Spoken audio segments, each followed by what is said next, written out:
MP board के हमारे class 12th के सभी विद्यार्थियों के लिए बिल्कुल खुशखबरी वाली बात है। यहाँ पर अपनी जो श्रृंखला है अब की बार 90 पार, उसका अपन सेट बी आज सोल्व करेंगे। पूरी गारंटी है यदि आप अच्छे से इन पेपर को सोल्व करोगे तो एग्जाम हॉल में अच्छा प्रदर्शन कर पाओगे। ठीक है, 80 में से 75 की जवाबदारी मेरी है। बढ़िया से आप तो कंप्लीट करो, जितने पेपर आपको प्रोवाइड करूँ। भक्ति काल, भक्ति कहाँ की रहने वाली झूसी, यहाँ से किसंद आ जाएगा। ठीक है, तकनीकी शब्द हो जाएगा अंकोचा। काव्य की शोभा बढ़ाने वाले शब्दों को हम कहते हैं अलंकार, है ना। चलिए आगे देखते हैं। रीतिकाल का की प्रतिनिधि रचना है बिहारी सतसई। दिन कैसे ढलता है, जल्दी जल्दी। अगला है आपका तीतरबाज। तीतरबाज युवक कहता था कि वह निमंत्रण पाकर भीतर गया। भक्ति काल के प्रसिद्ध ग्रंथ का नाम बताइए। तो भक्ति काल का जो प्रसिद्ध ग्रंथ है वो है रामचरितमानस। कवि हरिवंश राय बच्चन यौवन का उन्माद लिए फिरते हैं। लेखक आनंद यादव की मां धूप में कंडे थाप रही थी। रवि पूर्व से निकलता है, इसका शुद्ध रूप है रवि। प्रबंध जो है उसके दो भेद होते हैं, महाकाव्य और खंड काव्य। हो गया। कविता के बहाने, ये देखिए कविता के बहाने हैं कुंवर नारायण। ज्ञान मार्गी शाखा का जाएगा कबीरदास। महादेवी वर्मा का जाएगा छायावाद। गंगोत्री उमा शंकर जोशी। रेडियो नाटक सीमित पात्र। कुलाधिपति, कुलाधिपति का जाएगा आपका तकनीकी शब्द। आख्यानक गीतिया, आख्यानक गीति का जाएगा झांसी की रानी। यदि बात करें एक वाक्य की तो यहां से आप देख सकते हैं एक वाक्य में उत्तर भी कि द्विवेदी युग के निबंधकारों के नाम बताइए कोई दो। तो सरदार पूरन सिंह और श्याम सुंदर दास। बच्चे किसकी प्रत्याशा में होगी, अपनी माता की। आधुनिक काल के दो महाकाव्यों के नाम तो साकेत और कामयानी।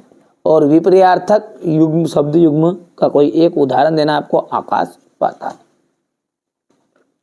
घटना स्थल से किसी खबर के सीधे प्रसारण को क्या कहते हैं, लाइव कहा जाता है। क्या कहा जाता है, लाइव। ठीक है। मंत्री मास्टर लेखक को क्या कहकर पुकारने लगे, आनंदा। लेखक के पड़ोस में कौन महानुभाव रहते थे, भगत, है ना। चलिए अब है सत्य और असत्य। पूरे पेपर का सॉल्यूशन दूंगा, शांति से बिल्कुल धीरज से आप तो देखते रहिए। बाजार का जादू की राह, बाजार का जादू आंख की राह पर काम नहीं करता, ये असत्य रहेगा। सिंधु घाटी सभ्यता पत्थर और तांबे का प्रयोग नहीं होता था, असत्य बात है, होता था। हाँ तो भी ये निपात शब्द है, हाँ सत्य बात है। निपात शब्द उन्हें कहते जो आपके वाक्य पर प्रेशर डाले, दबाव डाले। और दबाव डालने का काम ये है, जैसे आप बोलेंगे कि कोई भी बोल रहे अपन राम जाएगा और अपन बोल देंगे राम ही जाएगा, तो ये देखिए, है नहीं। और यहाँ पर रस काव्य को काव्य की आत्मा कहा जाता है, सत्य है। जयासी ने ब्रज भाषा में काव्य रचना की है, ये असत्य बात है। ठीक है। अब क्वेश्चन नंबर जो 6 है वो है बाजार अपने को किस प्रकार कृतार्थ करता है। गांव क्यों और किसकी तरह कांप रहा था। तो ये जो आपके क्वेश्चन जो है ना, यहां से इनका सॉल्यूशन देखते हैं बढ़िया से। ये देखिएगा आपका पहला, थोड़ा सा छोटा कर देते हैं ना, ये देखिए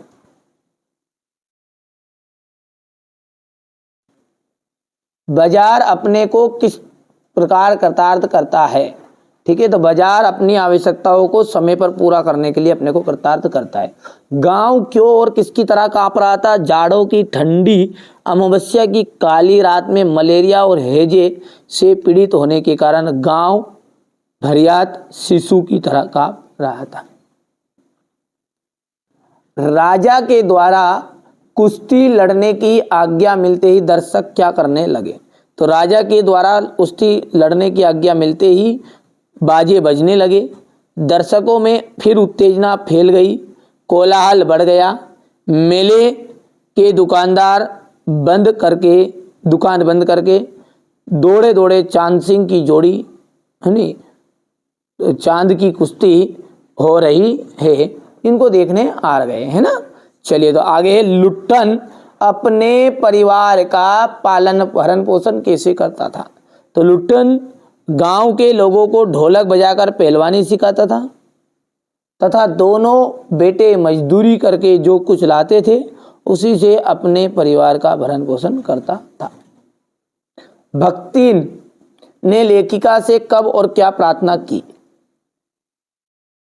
भक्ति ने लेखिका को अपना नाम लक्ष्मण अर्थात लक्ष्मी बताते समय प्रार्थना की वहां कभी इस नाम का उपयोग ना करे जो उसके भाग्य के विपरीत था। पैसे को देखने के लिए क्या देखना होता है। तो देखो पैसे को देखने के लिए बैंक बैलेंस एवं हिसाब किताब देखना होता है। हो गया। अगला है बीट रिपोर्टिंग और विशेष रिपोर्टिंग में क्या अंतर है। तो देखिए बीट रिपोर्टिंग में संवाददाता अपने बीट से संबंधित खबर देता है और विशेषीकृत रिपोर्टिंग में संवाददाता किसी क्षेत्र विशेष के बारे में रिपोर्टिंग देता है। रिपोर्टिंग को केवल संवाददाता कहते हैं और विशेषीकृत रिपोर्टिंग को विशेष संवाददाता कहते हैं।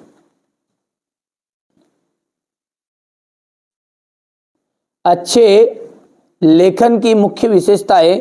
तो अच्छे लेखन की मुख्य विशेषता यह है कि लेख के विवरण और विवेचन संबंध और सुसंगत तथा व कही गई बातों में तारतम्य हो। आगे बढ़ते हैं तो क्वेश्चन नंबर आपका जो 10 है वो है आपका महाकाव्य और खंड काव्य में अंतर।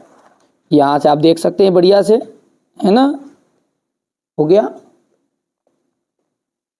विरोधाभास अलंकार को परिभाषा सहित दी समझाइए। तो जहां किसी पदार्थ गुण या क्रिया में वास्तविक विरोध ना होते हुए भी विरोध का आभास हो वहां विरोधाभास अलंकार होता है। मैं निज रोदन में राग लिए फिरता हूं, शीतल वाणी में आग लिए फिरता हूं। हो गया। सवेया छंद की परिभाषा उदाहरण सहित समझाइए। सवेया छंद में 22 वर्ण से लेकर 26 वर्ण होते हैं। इसके कई प्रकार होते हैं जैसे शेष उदाहरण है, शेष महेश गणेश दिनेश सुरेश हूँ जय निरंतर गावे, जाय अनादि अनंत अखंड अछेद अभेद सुवेद बतावे। तो ये क्या आपका सवैया छंद का उदाहरण है।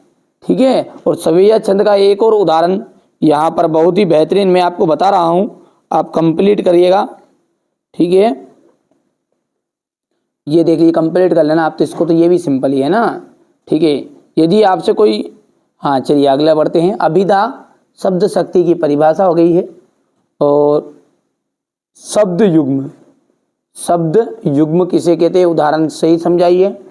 अगला है क्वेश्चन नंबर जो यहाँ से, और मुहावरे और लोकोक्ति में अंतर। यहाँ पर आप इसको अंतर को थोड़ा सा बड़ा कर लेना है ना आपको। ठीक है भैया, ये छोटा है यहाँ पर और ये यहाँ से देख लीजिएगा। क्वेश्चन नंबर 13 है।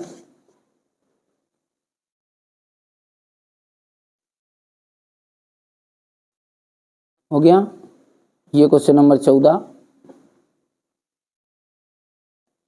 उड़ने और खिलने से का कविता से क्या संबंध बनता है।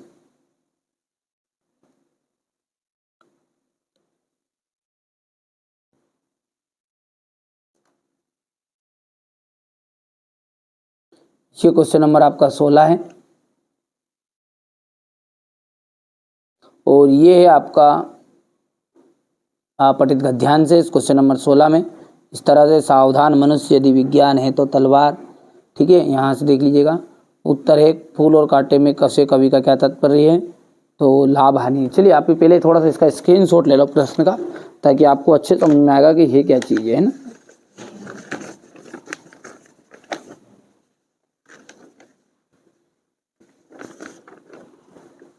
ये यहाँ से स्क्रीनशॉट लो क्वेश्चन नंबर 16 का ले लिया, साथ में और आगे का भी ले लो। ये इसका थोड़ा है। ये क्वेश्चन नंबर 17 रहेगा आपका। 18 19 ये क्वेश्चन नंबर आपका 20। यहां से देखिए 21 ये 22 और ये 23। ठीक है भैया, तो ये आपका यहाँ से आप स्क्रीनशॉट ले लीजिएगा।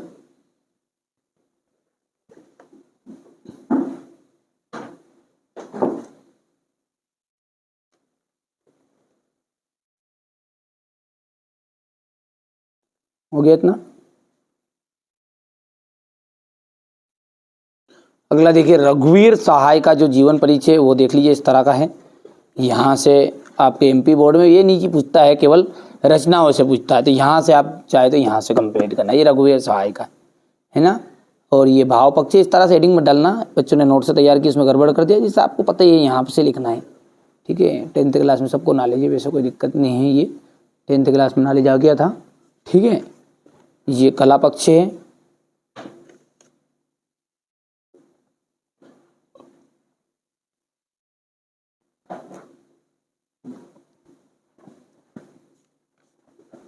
ये साहित्य में स्थान हो गया।